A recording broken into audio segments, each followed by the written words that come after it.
Dear Dr. Ambedkar, you are the reason I love India. Today is 6th of December. You left the world today, but your values and your work has stayed back. Dear Dr. Ambedkar, thank you for focusing on education. You were the first Indian to pursue a doctorate in economics from abroad. And not only from India, you were the first double doctorate holder in economics in South Asia. You saw something wrong in India. All the problems, poverty, inequality, slavery, all linked to one core problem, lack of education. And you realize that only good education can change our obsolete mindset. Who would call you backward class? You were forward class, first class. And not just economics, you were the master of 64 subjects, 9 languages and all major religions in the world. Yes, thank you for studying something as complex as religion for 21 whole years. Wow. Dear Dr. Ambedkar, you fought for the freedom of your people. I mean, the people from villages. You had received world-class education from abroad after having struggled for your entire life, and yet you came back. You came back to make sure that your fellow Indians don't have to fight again. Let me tell you a small story from Mahad, a village in Maharashtra where the untouchables were denied access to clean drinking water. You arranged a peaceful satyagraha and gave the right to clean water to the people in your community.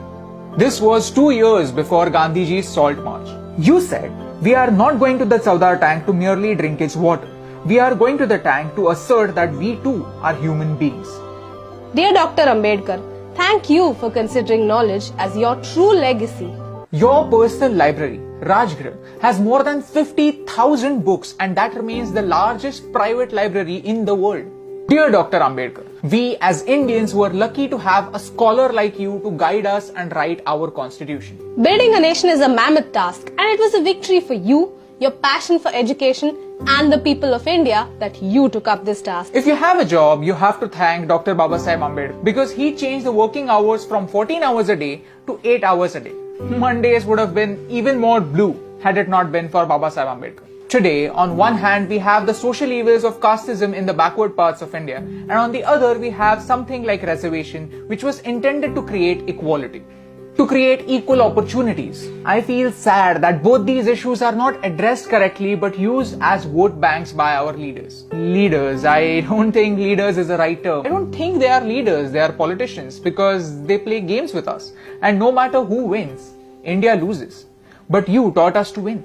When India got its independence, we found the most capable man to guide us into building a nation. And at that time, nobody dared to question the caste of the hand that led us into the future. That was your victory. Your caste, your religion, your last name only determines how you start the game. But how you finish it depends only on you. Your pen was your weapon, your mind was your sword, and your knowledge was your shield. The Ashok Chakra in our flag, the one that adds a little bit of blue in the saffron, green and white, that's your contribution.